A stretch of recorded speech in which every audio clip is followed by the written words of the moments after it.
ஒரு பயணத்தை எப்படி ஆரம்பிச்சோங்கிறது முக்கியம் இல்லை, எப்படி முடிக்கிறோங்கிறது தான் முக்கியம்.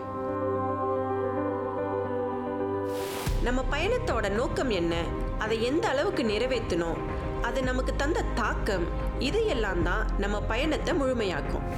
13 வாரத்துக்கு முன்னாடி தொடங்கிய என்னோட இந்த பயணத்தில் இப்போ நான் கடைசி கட்டத்தில் இருக்கேன்.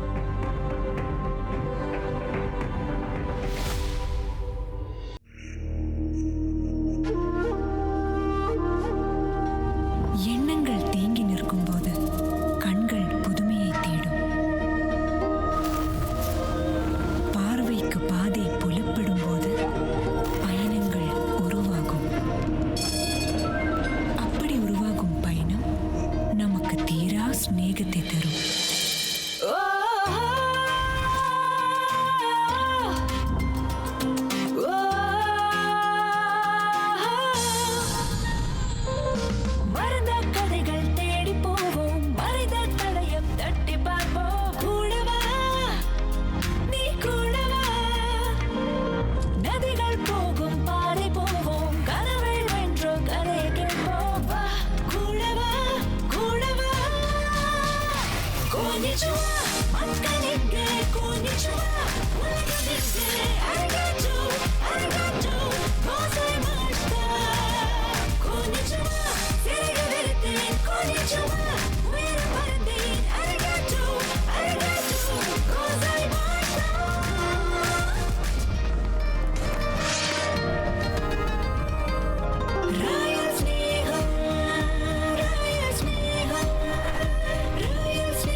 பல வெளிநாட்டு வணிகர்களுக்கு வர்த்தகம் செய்ய உகந்த இடமா இருந்திருக்கு. பலருக்கு இது அவர்களின் இரண்டாவது வீடாகவும் இருந்திருக்கு. அப்படி டச் மக்கள் அதிகம் தங்கியிருந்த பகுதி தான் தி டச் ஸ்லோப்.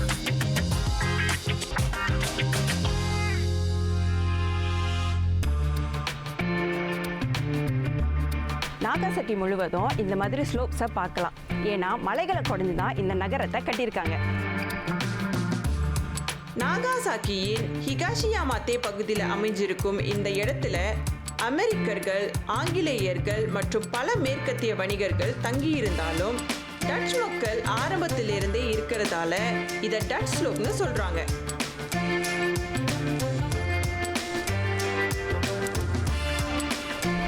இந்த இடம் 16ஆம் நூற்றாண்டுல கட்டப்பட்டது.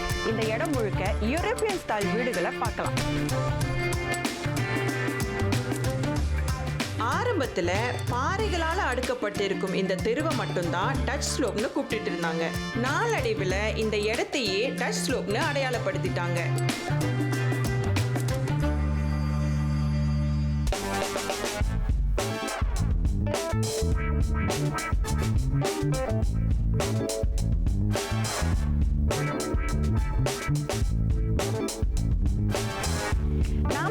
ஃபாரினர்ஸ் எல்லாரையும் வெள்ளைக்காரங்கன்னு சொல்லுவோமோ, அதே மாதிரி ஜாப்பனீஸ் நான் ஏஷியன்ஸ் எல்லாரையும் ஆரண்டாஸ்னு சொல்லுவாங்க. ஆரண்டாஸ்னா ஹாலண்டர்ஸ்னு அர்த்தம். 300 வருஷமா ஜாப்பனீஸ் கூட வணிகம் செஞ்சது டச்சஸ் தான்.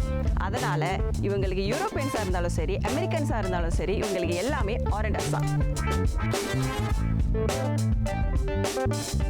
இங்க இருக்கிற சில வீடுகளை உள்ளேயும் போய் பார்க்கலாம்.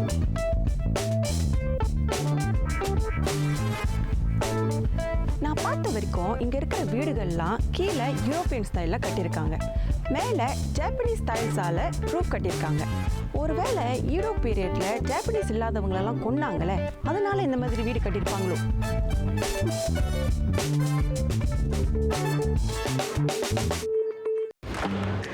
அங்க பாருங்களேன், யத்தாய். ஜப்பான்ல இருக்கும் இன்னொரு சுவாரஸ்யமான கலாச்சாரம் யத்தாய். பாருங்களேன், உள்ள எல்லாரும் சிரிச்சு பேசி சந்தோஷமா சாப்பிட்டுட்டு இருக்காங்க. இந்த யத்தாய்ங்கிறது 15ஆம் நூற்றாண்டிலிருந்தே இருக்கு. அப்போது ஆரம்பத்தில் சோபா நூடுல்ஸ், சூஷி இதெல்லாம் செஞ்சுட்டு இருந்தாங்க. 2ஆம் உலகப் போரின் அப்புறமா தான் இந்த யத்தாய் நிறைய ஆரம்பிக்கப்பட்டது. ஏன்னா மக்கள் அவங்களோட வாழ்வாதாரத்தை இழந்துட்டாங்க.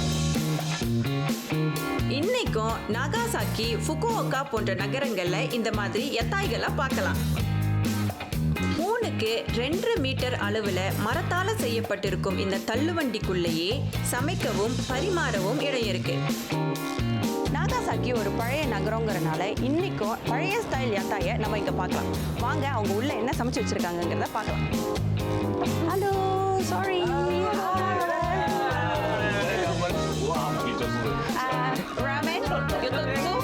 ரேமன், கியோசா, தெம்பூரா, சாக்கே போன்றவை இந்த யத்தாயில விற்கப்படுது. ஜப்பானின் பொருளாதாரம் வளர்ச்சி அடைந்ததால பல யத்தாய்கள் உணவகங்களா மாறிடுச்சு. குறிப்பா டோக்கியோல இருக்கிற ஹருகியா ரேமன் மற்றும் வக்காயாமால இருக்கிற இடே ஷோட்டென் போன்ற கடைகள் யட்டாயில இருந்து முன்னேறியவை தான். ஸோ இங்கே வந்து நம்மளோட லோக் இருக்கும்ல, அந்த மாதிரி இங்கே ஆல்ரெடி சமைச்சு வச்சுருப்பாங்க. எது வேணுமோ அதை நம்ம பிக் பண்ணி சாப்பிட்டுக்கலாம். ரேமன் மட்டும் அங்கிள் ஃப்ரெஷ்ஷாக உடனே சமைச்சு கொடுக்குறாங்க. ஆனால் இதுவுமே நல்லா சுட சுட தான் இருக்கு. Oh, it's ready. Thank you. Is this nice? Have you tried this? இது நல்ல வாசமா இருக்கு. நிறைய சசமி போட்டிருக்காங்க. இது டேஸ்ட் எப்படி இருக்குன்னு பார்க்கலாம். நம்ம ஒன்டன் நூடுல்ஸ் சாப்பிடுவோம்ல, இந்த சூப்போட சேர்த்து அதே டேஸ்ட்ல தான் இருக்கு. அதுல அங்கிள் வந்து இந்த சிக்கன் பால்ஸும் போட்டிருக்காங்க. இது கண்டிப்பா ஒன்டன் நூடுல் தான். அங்கிள் போய் சொல்லி ரேமன்னு கொடுக்குறாங்க. இங்க பாத்தீங்கன்னா ஒருத்தருக்கு ஒருத்தர் யாரையுமே தெரியாது. ஆனா இங்க வந்துட்டு சோஷியலைஸ் பண்றதுக்காக இந்த மாதிரி ஒண்ணா உட்காந்து சாப்பிட்டு சந்தோஷமா இருக்காங்க. என்னோட அந்த இரவு அங்க இருந்த மக்களோட பேசிக்கிட்டே முடிஞ்சது.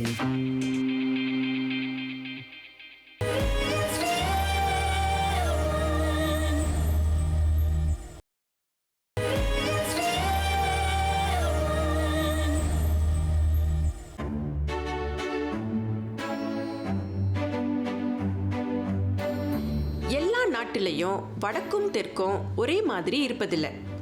ஆனால் ஜப்பானில் நான் அந்த வித்தியாசத்தை பெருசாக உணரல. மக்களின் உணவு பழக்கங்கள் முதல் கலாச்சாரம் வரை வித்தியாசமே இல்லை.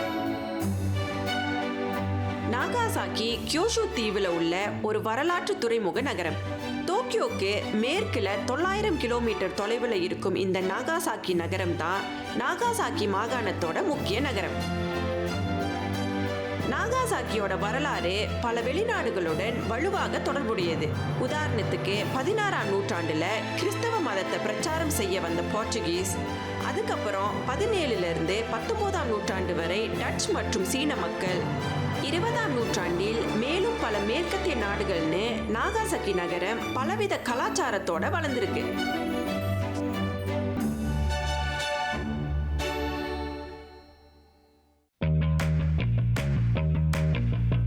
நாகாசாக்கியை இன்னும் பழமை மாறாம வச்சிருக்கிற ஒன்று ட்ராம்ஸ்.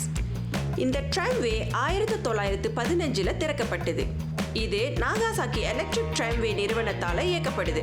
இந்த ட்ராம் வழித்தடத்தின் நீளம் 11.5 கிலோமீட்டர் மட்டுமே. ஆனால் அதுக்குள்ளேயே 5 வழித்தடங்கள் நகர்ப்புறத்தில் இயங்குது.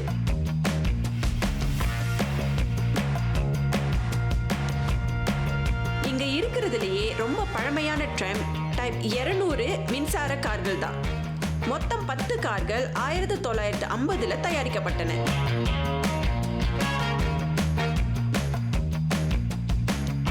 இந்த ட்ராம்ஸ்க்கு ஏற்கனவே 74 வயதாகுது. ஆனாலும் இன்னமும் செயல்ல இருக்கு. உள்ளூர்வாசிகள் ட்ராம்ஸை எலக்ட்ரிக் ட்ரெயின்னோ ஸ்ட்ரீட் கார்ஸ்னோ கூப்பிடுவாங்க. நாகாசாக்கில தான் ஜப்பானின் 3வது நீளமான ட்ராம் லைன்ஸ் இருக்கு. இங்க பருவங்களுக்கு ஏற்ற மாதிரி ட்ராம்ஸ் இருக்கு. கோடை காலத்துல குளிர்பானங்களுடனும் குளிர்காலத்துல சூடான உணவுகளுடனும் பயணம் செய்யலாம். நாகாசாக்கி நகரம் நிறைய மலைகளை கொண்டிருப்பதால ஜப்பானின் மற்ற இடங்களை போல சைக்கிள்ஸை இங்க அதிகம் பார்க்க முடியாது. அதனாலேயே மக்கள் இங்க அதிகமா ட்ராம்ஸை பயன்படுத்துறாங்க. நாகாசாக்கில இன்னைக்கு என்னோட 2வது நாள்.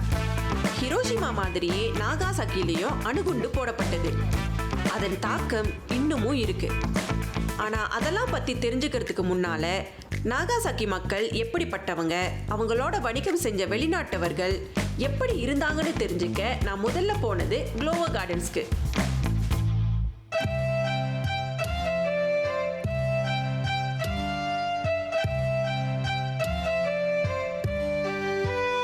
ஜப்பானோட இண்டஸ்ட்ரியலைசேஷனை பற்றி பேசணும்னா தாமஸ் பிளேக் க்ளோவரை பற்றி பேசாமல் இருக்க முடியாது. Ship building, coal mining, breweries இதெல்லாம் ஜப்பான் வளர்றதுக்கு முக்கிய காரணமாக இருந்தவர் இவர் தான். இவரோட வீடு இங்கே தான் இருந்திருக்கு. இது நாகாசாக்கி போர்ட்க்கு பக்கத்தில் இருக்கு.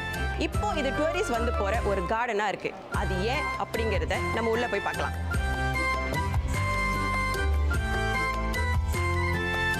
அழகான மேற்கத்திய பாணி வீடுகள், பசுமையான தோட்டங்கள் மற்றும் துறைமுகத்தின் பிரமிக்க வைக்கும் காட்சிகள் நிறைந்த ஒரு வரலாற்று தலம் க்ளோவர் தோட்டம்.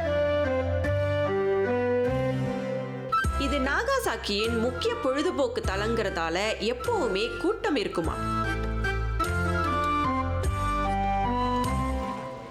இடோ பீரியட்க்கு அப்புறமா பல வெளிநாட்டு வியாபாரிகள் இங்கே வர்த்தகம் செய்யறதுக்காக அனுமதிக்கப்பட்டாங்க. இவங்க எல்லாரும் நாகாசாக்கியில் ஒரு குறிப்பிட்ட இடத்துல தான் தங்கிட்டு இருந்திருக்காங்க. அதுக்கப்புறம் 1900s அவங்க வெளியே எங்கே வேணாலும் தங்கறதுக்கு அனுமதி கிடைச்சது. அவங்க போனதுக்கப்புறம் அவங்க வீடுகள் எல்லாம் ஒரே இடத்துல வைக்கணும்னு ஆரம்பிக்கப்பட்டது தான் இந்த க்ளோவர் கார்டன்.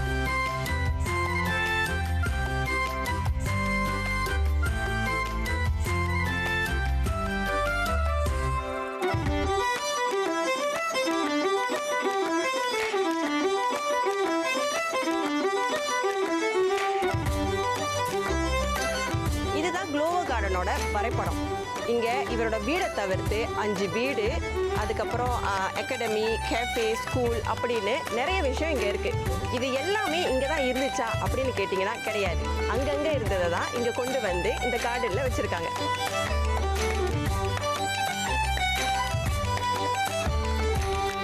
இங்கே பல வீடுகள் இருந்தாலும் எல்லாராலும் முக்கியமாக பார்க்கப்படுவது க்ளோவரின் வீடு தான். 1863 கட்டப்பட்ட இந்த வீடு இன்னைக்கு பொதுமக்கள் பார்க்கும் அருங்காட்சியகமா இருக்கு. இதுதான் ஜப்பான்ல இருக்கும் ஆக பழமையான மேற்கத்திய பாணி மர வீடு. இதுதான் க்ளோவருடைய வீடு. ஜப்பான்லேயே மிக பழமையான வெஸ்டர்ன் ஸ்டைலில் இருக்கிற வீடு இதுதான். இது ஆரம்பத்தில் வெறும் எல் ஷேப்பில் தான் இருந்துச்சு. இப்போதான் பின்னாடி கிச்சனை கனெக்ட் பண்ணி கட்டியிருக்காங்க. ஆனால் அவர் எப்படி சமைச்சு சாப்பிட்ருப்பாரு?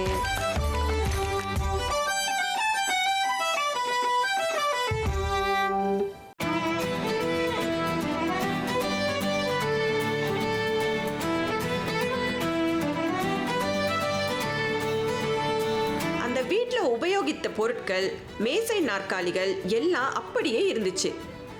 க்ளோவர் அவரோட வீட்டை பார்த்து பார்த்து கட்டியிருக்காரு.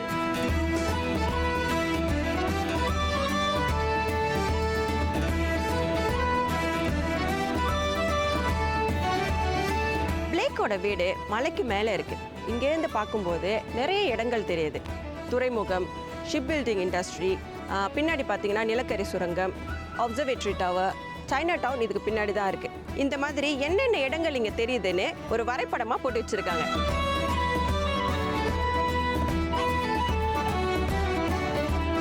மேற்கத்திய மற்றும் ஜப்பானிய கலவையை பிரதிபலிக்கும் வகையில் ரோஜாக்கள், கெமலியக்கள் மற்றும் டிராபிக்கல் மலர்கள் உள்ளிட்ட பல்வேறு தாவரங்கள் இந்த தோட்டம் முழுவதும் நிரம்பி இருக்கு. உங்களுக்கு ஒன்று தெரியுமா? வசந்த காலத்துல செர்ரி பூக்கள், இலையுதிர் காலத்துல செவ்வந்தி பூக்கள்னு இந்த தோட்டத்தை எல்லா காலத்திலயும் பூக்கள் பூக்கிற மாதிரி வடிவமைச்சிருக்காங்க.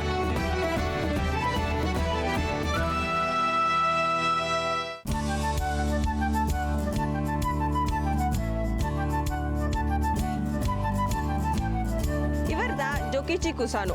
இவர் டெஜிமால சமையல் கற்றுக்கிட்டு முதல்ல நாகாசாக்கியில் வெஸ்டர்ன் ரெஸ்டாரண்ட்டை ஆரம்பித்தார். இவரோட கேஃபேல மட்டும்தான் வெஸ்டர்ன் ஃபுட் கிடைச்சது. அதனாலேயே இவர் பயங்கர ஃபேமஸ் ஆயிட்டாரு. அடுத்தடுத்து ஒசாக்கா, கோபே, கியோட்டோன்னு நிறைய பிரான்ச்சஸை ஓப்பன் பண்ணார்.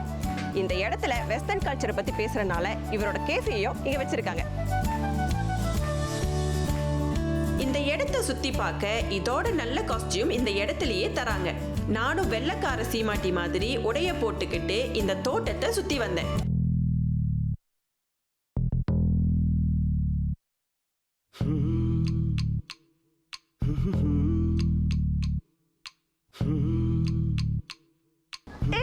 down on the dormitory. அம்மா துரை அம்மா. ஐயோ கொஞ்சம் ஃபீல் பண்ணலாம்னு நினச்சேன், விட மாட்டீங்களே. சரி பரவாயில்ல. இந்த பில்டிங்கை பார்க்குறதுக்கு உங்களுக்கு எப்படி இருக்கு? ஒரு மேன்ஷனெட், ஒரு ஹோட்டல் அந்த மாதிரி இருக்குல்ல. இது ஒரு டார்மெட்ரி.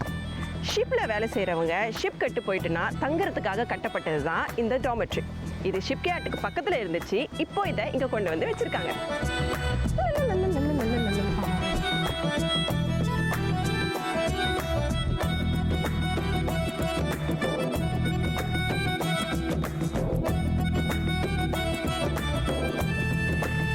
இங்கே இருக்கிற ஒவ்வொரு கட்டடத்துக்கும் ஒரு தனித்தன்மை இருக்குது. அதில் இருக்கிற ரூஃபாக இருக்கட்டும், ஜன்னலாக இருக்கட்டும், கதவுகளாக இருக்கட்டும், இதில் ஒன்றுத்துலேயும் ஒரு ஸ்பெஷாலிட்டி இருக்குது. நீங்கள் பார்க்குற இந்த கட்டடம் ஒரு நீதிபதி தங்கினது. இதோட விண்டோஸை பார்த்தீங்கன்னா டபுள் ஹேங்கிங் விண்டோஸ். இது மேஜி காலத்தில் கட்டப்பட்டது. இப்போதைக்கு ஜப்பானில் இருக்கிற வெஸ்டர்ன் ஸ்டைலில் கட்டப்பட்ட ஒரு அரசு கட்டடம் இதுதான்.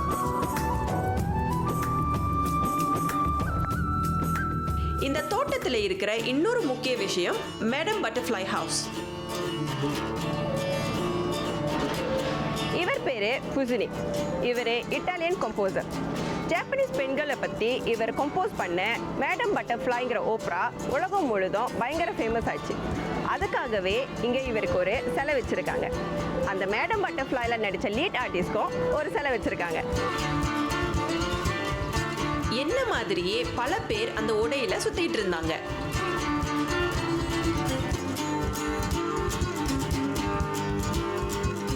இது ரயஸ் ரேஹான் சீசன் 5.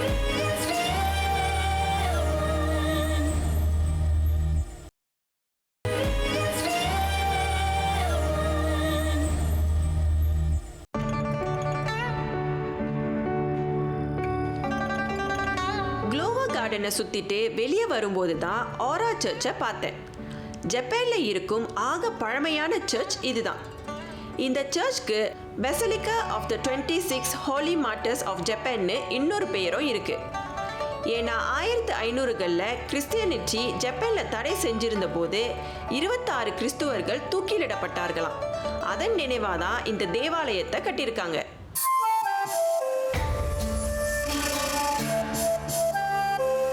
காத்திக் கட்டிட பாணியில் இருக்கும் இந்த தேவாலயத்தோட வண்ண கண்ணாடிகளை பிரான்ஸ்ல இருந்து கொண்டு வந்திருக்காங்க. அதோட இந்த தேவாலயத்தில் இருக்கும் மேரி மாதா சிலையும் பிரான்ஸ் நாடு பரிசா கொடுத்ததுதான். 1597 கட்டப்பட்ட இந்த தேவாலயத்தில் ஜப்பானின் சங்கராவா மேற்கூரைகளை தான் பயன்படுத்தியிருக்காங்க.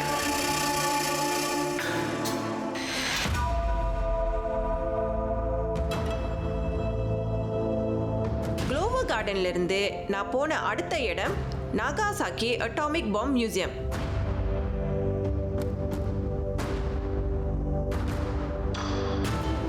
ஹிரோஷிமால இந்த அணுகுண்டால மக்கள் சந்தித்த வலியையும் இழப்புகளையும் பார்த்தோம்.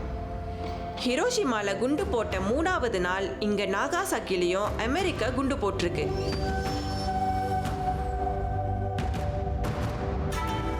கீழே அருங்காட்சியகத்துக்கு போற பாதையில செவுத்துல ஆரிகாமிய பார்த்தேன்.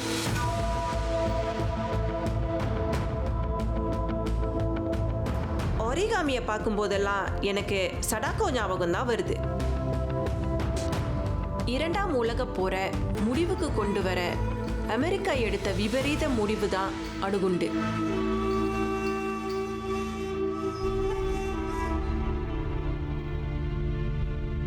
இந்த கடிகாரத்தில் இப்போ மணி 11:02.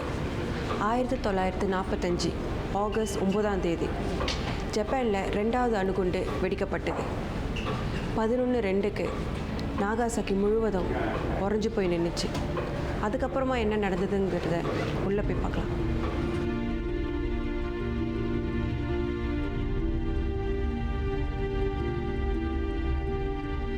ஆரம்பத்தில் ஜப்பான் மேலே அணுகுண்டு வீசலான்னு பிளான் பண்ணபோது நாகாசாக்கி அவங்களோட லிஸ்ட்லேயே இல்லை. அப்புறம் எப்படி நாகாசாக்கியில் குண்டு விழுந்தது? காலையில் டினியன் தீவிலிருந்து 10,000 பவுண்ட் புளூட்டோனியம் மூலப்பொருளாக கொண்ட அணுகுண்டான ஃபேட்மேனோடு அமெரிக்க விமானம் ஜப்பானில் ஆயுத கிடங்கு அதிகம் இருக்கும் நகரமான கொகுராவை தாக்க கிளம்பியது. மேகம் மூடி இருக்கவே இலக்கு சரியா தெரியாததுனால அமெரிக்க விமானம் வானத்திலேயே வட்டமிட்டிருக்கு. விமானத்தின் எரிபொருள் தீரும் தருவாயில திரும்பி வரும் வழியில் நாகாசாக்கில அணுகுண்டை இறக்கிருக்கு. நாகாசாக்கி நகரம் இப்படி தான் இருந்திருக்கு. இங்கே தான் அந்த அணுகுண்டு விழுந்திருக்கு.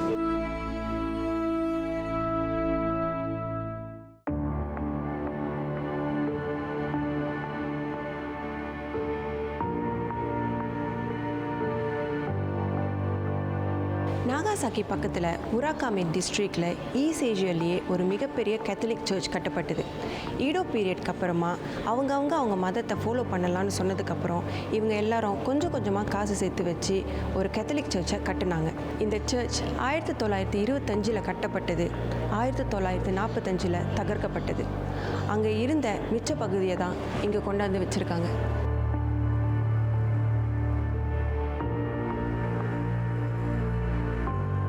இதுதான் நாகாசாக்கி மேலே 500 மீட்டர் ஹைட்டில் வெடிக்கப்பட்ட அணுகுண்டு ஃபேட்மேன் புளூட்டோனியம் 239. இது ஹிரோஷிமாவில் விழுந்த அணுகுண்டை விட சக்தி வாய்ந்தது. இது வேலியில் விழுந்தனால அதோட பாதிப்பு அதிகமாக இல்லை.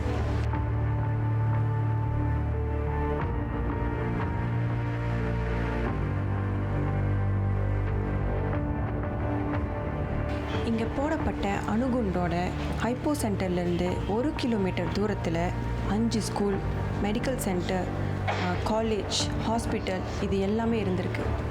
அணுகுண்டு வெடித்த உடனே இந்த இடம் எல்லாம் பொசுங்கிருச்சு. காலையில் 11 மணிக்கு ஆரம்பித்த நெருப்பு மிட் நைட் வரைக்கும் எரிஞ்சிட்டே இருந்திருக்கு. நாகாசாக்கியில் 3ல் 1 பகுதி மொத்தமாக அழிஞ்சு போயிடுச்சு.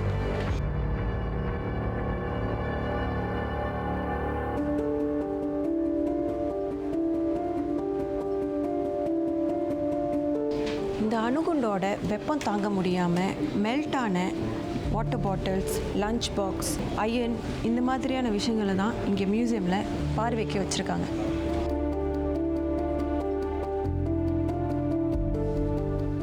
உங்களுக்கு ஒன்று தெரியுமா?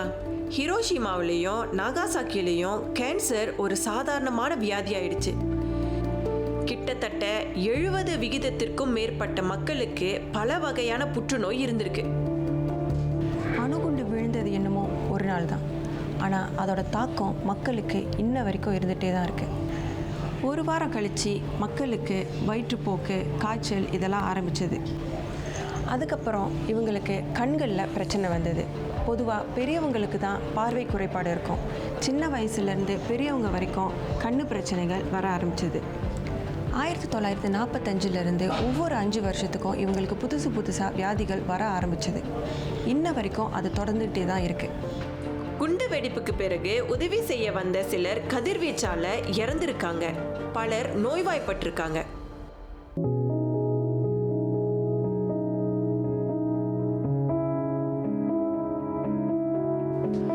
அந்த அருங்காட்சியகத்துக்கு வாசல்ல ஒரு மரமும் அதுக்கு பக்கத்துல 2 பெண் குழந்தைகளின் சிலையும் இருந்துச்சு. இது ஒரு ஜப்பானீஸ் ஒயிட் பைன் ட்ரீ.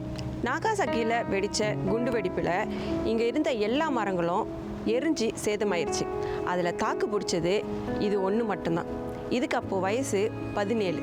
அங்கேருந்து கொண்டு வந்து இப்போ இங்கே இதை வச்சுருக்காங்க.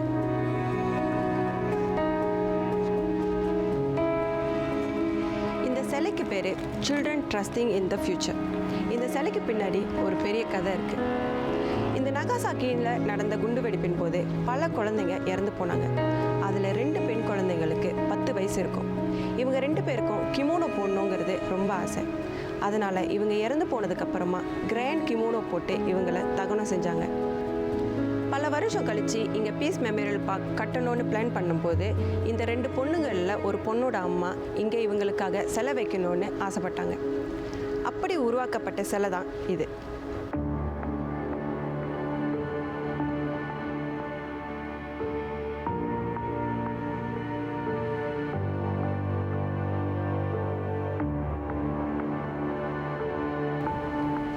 இங்கே ஒரு பேசேஜ் மாதிரி இருக்குல்ல, இது எதுக்குன்னா இந்த திசையில் தான் ஹைப்போ சென்டர் இருக்குங்கிற குறிக்கிற விதமாக இந்த இடத்த கட்டியிருக்காங்க. அங்கே ஒரு ஷெல்ஃப் இருக்குல்ல, அதில் இங்கே இறந்து போனவங்களோட பேரெல்லாம் எழுதி வச்சுருக்காங்க. அது மட்டும் இல்லாமல் இங்கே இன்னொரு முக்கியமான விஷயம் இருக்குது. வாங்க.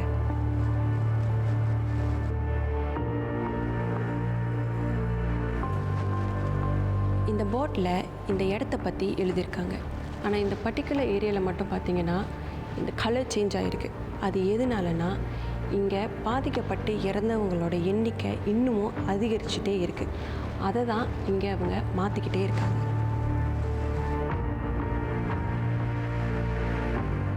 நாகாசாக்கில இறந்தவர்களின் பெயர்களையும் அவர்கள் ஒவ்வொருவரின் கதையையும் புத்தகங்களாக இங்க வச்சிருக்காங்க.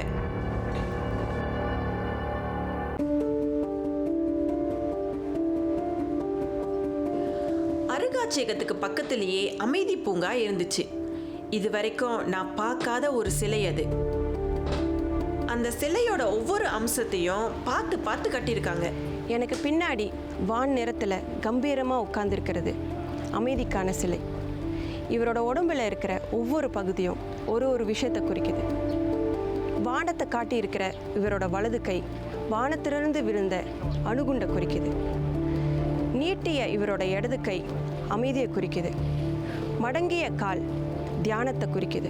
தடம் பதிச்ச கால் உதவ எழுந்து நில் அப்படிங்கிறத குறிக்குது. மூடிய கண்கள் பிரார்த்தனையை குறிக்குது. இதிலிருந்து ஒரு விஷயம் எனக்கு புரியுது.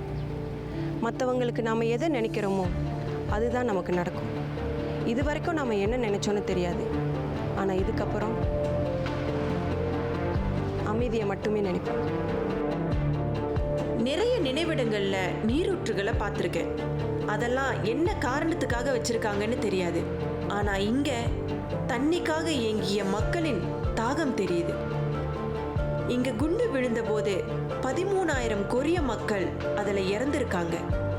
அவங்களுக்காகவும் இங்க நினைவு சின்னம் இருக்கு. நாகாசாக்கில குண்டு விழுந்த அடுத்த நாள் ஜப்பான் சரணடைஞ்சது.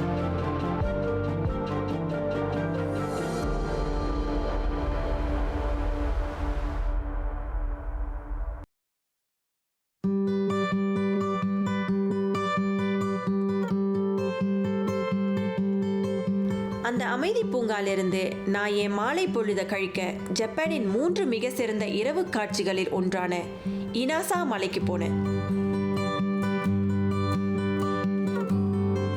2021ஆம் ஆண்டுல ஷாங்காய் மற்றும் மோனாக்கோவுடன் இணைந்து உலகின் புதிய 3 சிறந்த இரவு காட்சிகளில் மவுண்ட் இனாசாவும் தேர்ந்தெடுக்கப்பட்டது. என்னோட நிறைய பேர் அந்த மலைக்கு மேல சூரிய அஸ்தமனத்தை பார்க்க வந்திருந்தாங்க. ஒரு பக்கம் மலைகள், மறுபக்கம் கடல், இதுக்கு நடுவுல நாகாசாக்கி நகரம் மின்விளக்குல மின்னிட்டு இருந்துச்சு.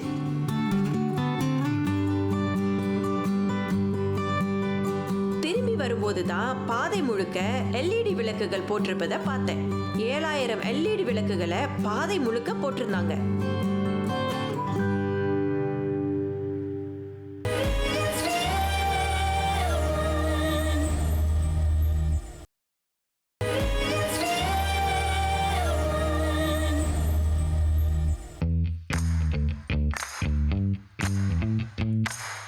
நாகாசாக்கியோட பிரபல உணவு சாம்பான்.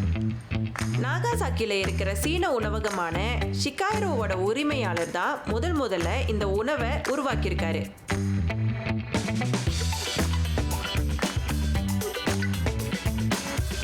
இத டொனிஷியாமின் நூடுல்ஸை அடிப்படையா வச்சு உருவாக்கியிருக்காரு. மேஜி காலத்துல சீன சர்வதேச மாணவர்களுக்கு இது விரைவான, மலிவான, நிறைவான உணவா இருந்திருக்கு. அதுக்கப்புறம் தான் இந்த உணவு நாகாசாக்கில ஒரு லோக்கல் ஃபுட்டா மாறி இருக்கு.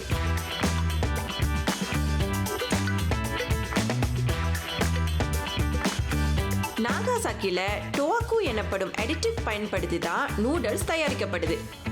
இருப்பினும் அதை கையாள அனுமதி தேவை. அதோட நாகாசாக்கில ஒரு சிலருக்கு மட்டுமே இதை செய்ய அங்கீகாரம் இருக்கு. சாம்பான் அதன் தனித்துவமான சமைக்கும் முறையால தனித்து நிற்குது.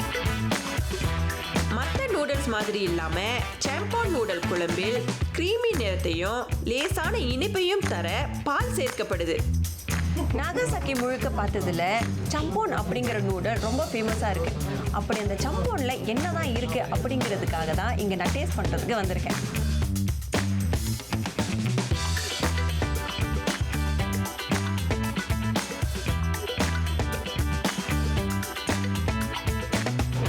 இந்த சாம்போனை பார்த்தீங்கன்னா நல்லா கலர்ஃபுல்லாக இருக்குது. இதில் இந்த பிங்க் அண்ட் ஒயிட்டில் ஃபிஷ் கேக்லாம் போட்டிருக்காங்க. கேபேஜ் இருக்குது க்ரீன் கலரில். அப்புறம் இந்த சீ ஃபுட்லாம் சேர்த்து நல்லா கலர்ஃபுல்லாக இருக்குது. அது மட்டும் இல்லாமல் இதோட வாசம் வந்து நல்ல ஃப்ளேவர்ஃபுல்லாக இருக்குது. சரி, இது எப்படி இருக்குது அப்படிங்கிறத சாப்பிடலாம்.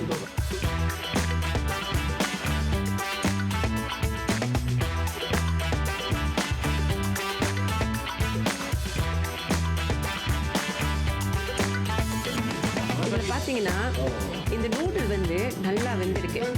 பொதுவாக இந்த சூப்பெல்லாம் வந்து கோழியோட எலும்பால் தான் செய்வாங்க. அதுதான் ஒரு ப்ராத்தாக உருவாகும். அந்த ப்ராத் வந்து இந்த சீ ஃபுட்டோட சேர்ந்தனால இன்னும் ஃப்ளேவர்ஃபுல்லாக இருக்குது.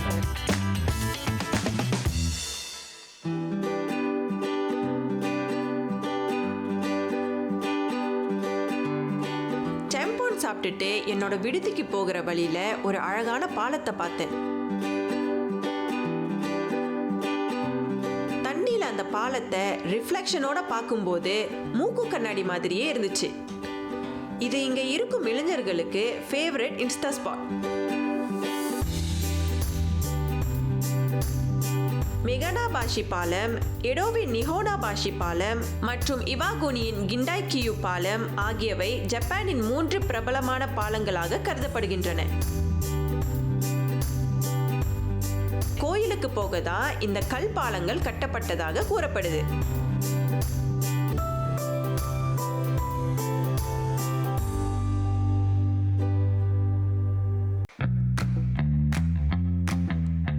இன்னைக்கு தான் என்னோட இந்த பயணத்தோட கடைசி நாள்.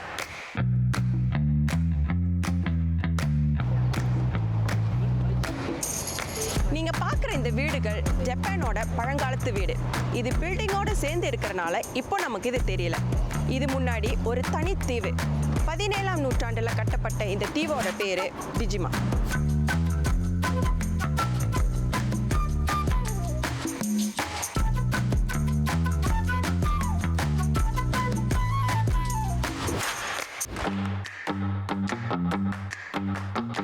டிஜிமா முதலில் போர்ச்சுகீஸ் வணிகர்களுக்காக கட்டப்பட்டது. அதுக்கப்புறம் தான் அது சீனர்களாலேயும் டச் மக்களாலேயும் பயன்படுத்தப்பட்டுச்சு.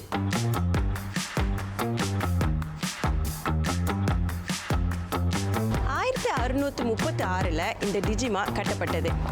25 பணக்கார ஜாப்பனீஸ் இந்த இடத்த கட்டியிருக்காங்க. இதோட மெயின் பர்பஸே ஜாப்பனீஸை போர்ச்சுகீஸ் கிட்ட இருந்து தனிமைப்படுத்துறதுக்காக தான். அதுக்கப்புறமா இடோ பீரியடின் போதே போர்ச்சுகீஸை இங்கேருந்து மொத்தமாக வெளியாக்கிட்டாங்க. கிறிஸ்டியானிட்டி தடை செய்யப்பட்ட போது எல்லா வெளிநாட்டு கிறிஸ்தவர்களும் இங்க தான் தங்க வைக்கப்பட்டனர். டிஜிமாவை சுகிஷிமானோ ஒகிஷிமானோ அந்த காலத்துல சொல்லுவாங்க.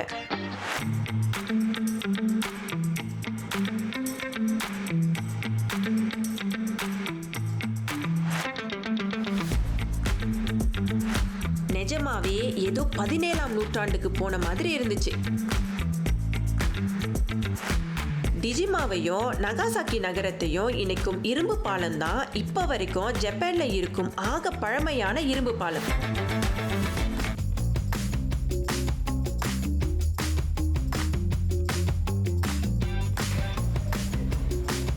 உண்மையாக இருந்த டிஜிமா முற்றிலும் அழிஞ்சு போயிடுச்சு.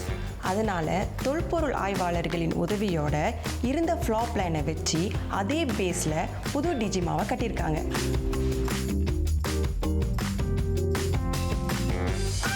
டிஜிமாவை கட்டின போது அது ஜப்பானின் ஃபேன் வடிவத்தில் இருந்துச்சாம்.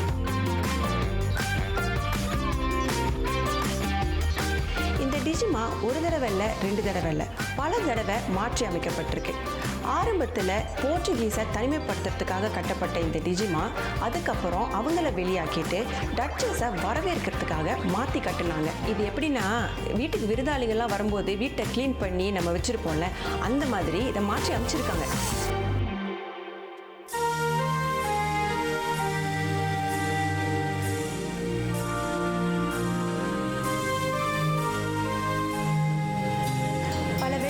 வியாபாரிகளுக்காக கட்டப்பட்ட இந்த டிஜிமாக்குள்ள எல்லா ஜாப்பனீஸாராலையும் வந்துட முடியாது. பெரிய பெரிய அரசு அதிகாரிகள், பணக்கார வியாபாரிகள், ஆயிரான்ஸ் இவங்களுக்கு மட்டும்தான் வர்றதுக்கு அனுமதி இருந்துச்சு. இதுதான் அவங்களுக்கு ஒரு மீட்டிங் பாயிண்ட்டாகவே இருந்துச்சு. இது Nagasaki international club house.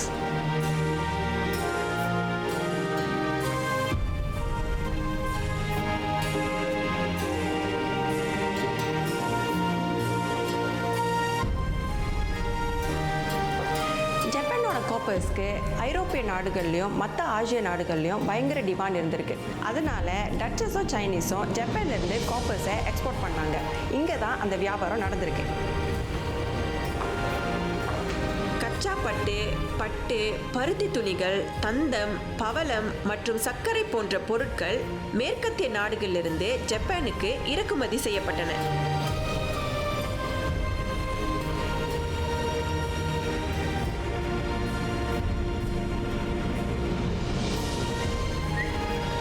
School bell மாதிரி இருக்குல்ல, இதுக்கு பேர் மேசன். ஒரு இடத்துக்கு அறிவிப்பு தேவையில்ல. அந்த காலத்தில் ஃபோன் எதுவும் இல்லை. ஸோ கம்யூனிகேட் பண்ணுறதுக்கு இந்த பெல்லை தான் யூஸ் பண்ணியிருக்காங்க. இந்த பெல் 3 தடவை ஒலிச்சிருக்கு. முதல்ல காலையில் ஷிப் வரும்போது ஒலிக்கும், 2வது காகோவை அன்லோட் பண்ணும்போது ஒலிக்கும், 3வது லன்ச் டைமுக்கு ஒலிச்சிருக்கு.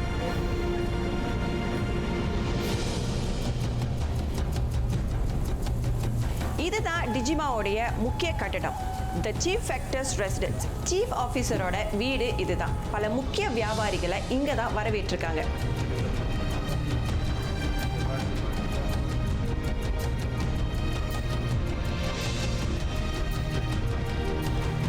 இது 15 தட்டாமிகள் போடப்பட்ட ரூம்.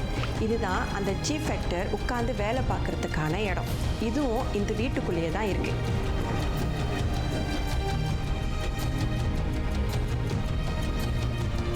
1621 1847க்குள்ள 700 டச் கப்பல்கள் ஜப்பான் வந்திருக்கு. ஆரம்ப காலத்தில் இந்த கண்ணாடிக்கு பின்னாடி கடல் தான் தெரிஞ்சிருக்கு. அதுக்கப்புறமா இங்கே நிலத்தை எடுத்து கட்டடங்களை கட்டிட்டாங்க.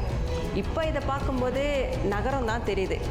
இங்கேருந்து தான் டெலஸ்கோப் வழியாக என்னென்ன கப்பல் வருது அப்படிங்கிறத பார்த்துருக்காங்க. பயங்கரமாக இருந்திருக்கோம்ல.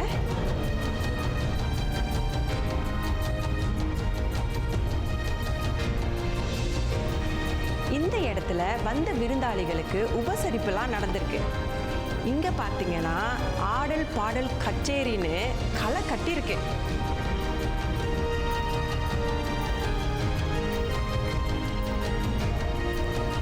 இங்க 2 டச் ஷிப்ஸ் வருஷத்துக்கு ஒரு முறை வரும்.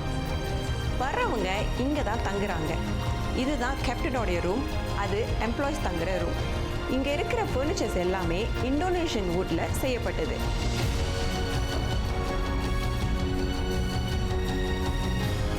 ஆயிரத்தி 1859 நாகாசாக்கி முழுமையா திறந்ததுக்கு அப்புறம் மேற்கு மற்றும் தெற்கு பகுதிகள் நவீனமயமாக்கப்பட்டு தீவு விரிவாக்கப்பட்டது.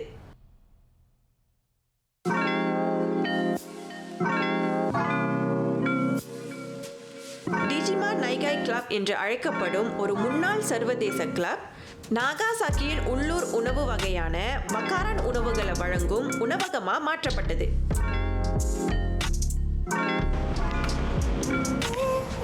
இதுதான் இந்த டிஜிமாவுடைய தெற்கு முனை.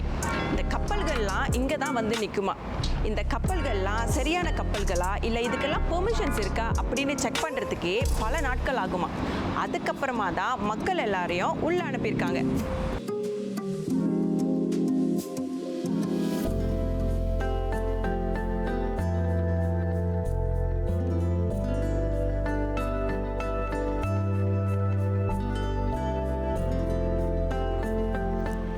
என்னோட 30 நாள் ஜப்பான் பயணம் ஜப்பானுக்கு வந்த வெளிநாட்டவர்கள் தங்கிய இந்த இடத்திலேயே நிறைவடைஞ்சது. இது ரயில் ஸ்நேகம் சீசன் 5.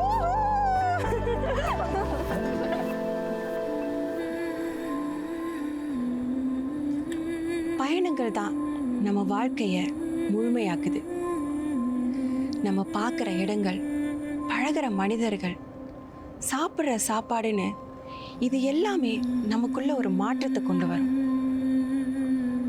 அப்படி ஜப்பானோட வடக்கு திசையில் இருந்த செப்போரோவில் ஆரம்பித்த என்னோட பயணம் இன்னைக்கு தெற்கு திசையான நாகாசாக்கியில் முடியுது. எவ்வளவுதான் வாழ்க்கையில அடிபட்டாலும் திரும்ப எழுந்து நிக்கணும்னு நினைக்கிற இவங்களோட மனநிலை, எவ்வளவுதான் முன்னேறினாலும் பழச மறக்க கூடாதுன்னு சொல்ற அரண்மனைகள், நம்ம கிட்ட இவ்வளவுதான் இருக்குன்னா அதை வச்சு சந்தோஷப்பட்டுக்கணும்னு போதிக்கிற கோவில்கள், வேகம் மட்டும் இல்லை விவேகமும் வேணும் அப்படின்னு சொல்ற சாமுராய்கள், இயற்கையோட சேர்ந்து இயங்கணும்னு சொல்ற இவங்களோட தொழில்நுட்பம்னு ஜப்பான் எனக்கு நிறைய விஷயங்களை கற்றுக் கொடுத்துருக்கு. சாதாரணமா கல்யாணத்துக்கு அப்புறம் கணவன், பிள்ளை, வேலைன்னு போய்கிட்டு இருந்த என்னோட வாழ்க்கையில கொஞ்ச நேரம் தேவைன்னு எனக்கு காட்டுனதே ஜப்பான் தான். இந்த பயணம் அந்த கொஞ்ச நேரத்தை ரொம்பவே அர்த்தமாக்கியிருக்கு. என்ன மாதிரி பல பெண்கள் மட்டும் இல்லை, ஆண்களுக்கும் அந்த கொஞ்ச நேரம் தேவை. அந்த நேரம் அவங்கள நிறையவே பக்குவப்படுத்தும், சிறகுகளையும் கொடுக்கும். நான் இதுக்கப்புறம் நிறைய பறக்க போறேன். நீங்க? சிறகுகள் ஏழுதே பறவைகள் போலவே விண்வெளி தாண்டியே துள்ளி துள்ளி போகுதே. புதுவித அனுபவம் நொடியில் பெருகிடும், இருவரின் உயிரையும் அள்ளி அள்ளி பருகுதே.